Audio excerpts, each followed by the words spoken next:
jumpa lagi tentang pasal berlapis dari kejahatan seorang kakek yang katanya kakek. Ternyata dari dia sudah memperkosa anak tirinya sendiri. Setelah anak tirinya ini melahirkan anak, anaknya itu juga diperkosa. Dengan apa dia mengancam atas perbuatan yang dia lakukan itu? Dengan granat yang sengaja dia katakan akan dia ledakkan yang bersangkutan, korbannya, termasuk dia ledakkan Polres apabila dia dilaporkan di Polres. Tugas kita ini penegakan hukum, pelindung dan pengayom. Ketika masyarakat sudah jujur tentang perbuatan tersangka, ya kita buka agar kasus-kasus yang mengekor seperti kasus di Jawa Barat sana tidak terjadi lagi. Ternyata sekarang ada lagi jahat, bahkan cucunya sendiri diperkosa, anak tirinya diperkosa, kemudian punya anak dari anak tiri itu diperkosa lagi. Hukum apa yang pantas buat dia? Ya sebenarnya kalau undang-undang tidak melarang, ya kita tembak mati. Kasihan korban-korban itu, sepanjang hidupnya membawa sindrom trauma atas kejahatan yang dilakukan oleh yang bersangkutan, baik tentang pemerkosaan, kekerasan dengan anak di bawah umur, juga undang-undang darurat. 3 pasal yang berbeda ini nanti akan dijelaskan lebih jauh lagi oleh Kasat. Kita selaku kepolisian yang sudah melakukan tugas kita, saya ucapkan terima kasih kepada masyarakat yang sudah mendukung kita dengan doa, dengan semua yang terbaik. Dan jangan marah ketika di dalam pelaksanaan penegakan hukum mungkin ada hal-hal yang dipandang kita terlalu keras. Kita bukan keras. Kejahatan para tersangka ini yang jauh lebih kurang ajar, sehingga kita harus melakukan hal-hal yang spesifik. Tapi untuk sementara ini kita sudah menahan hati, kita menahan diri. Tapi lihat, korban belum bisa selesai dengan sindromnya. Mudah-mudahan dapat dijelaskan oleh Kasat bagaimana kisah ini kita bisa selesaikan sampai detik kali ini. Terima kasih. Selamat siang, saya harus bergeser dengan tugas yang lain. Siap. Selamat siang. Siap, bro.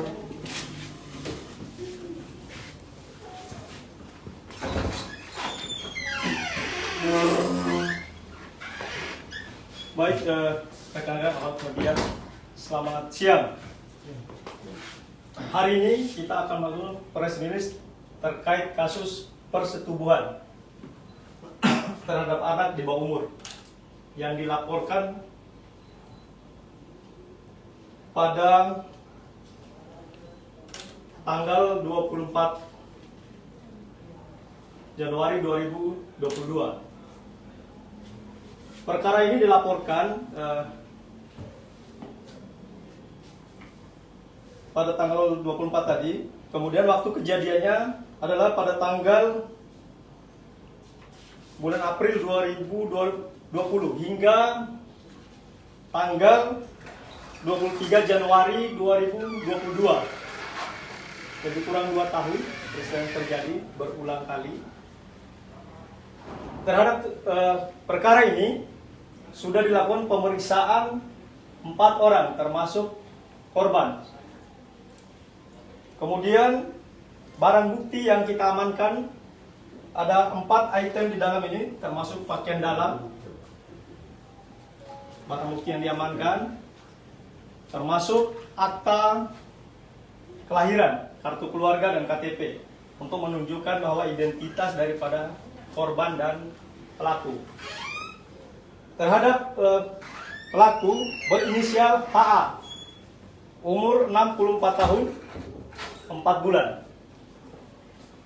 Peristiwa ini terjadi di Jalan Natuna, Kabupaten Merauke. Terhadap tersangka ataupun pelaku dikenakan pasal 81 ayat 1 dan atau pasal 81 ayat 3 junto pasal 76 Undang-Undang Perlindungan Anak. Kemudian pada saat dilakukan olah TKP ditemukan beberapa barang bukti lain berupa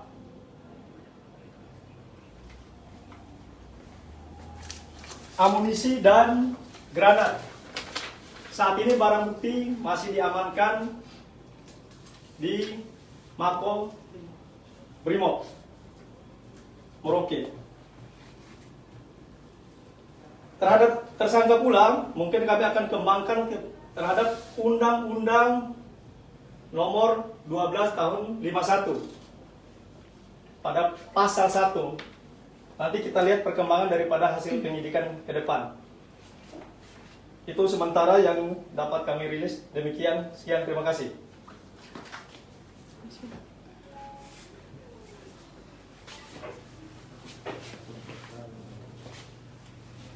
Tadi Pak Kapolres bilang dia punya anak tiri itu. Itu korban. Lalu yang ini dia cucu. Jadi korbannya 2 ya? Korban sementara yang kami sesuai laporan yang kami terima 1 orang. 1 orang.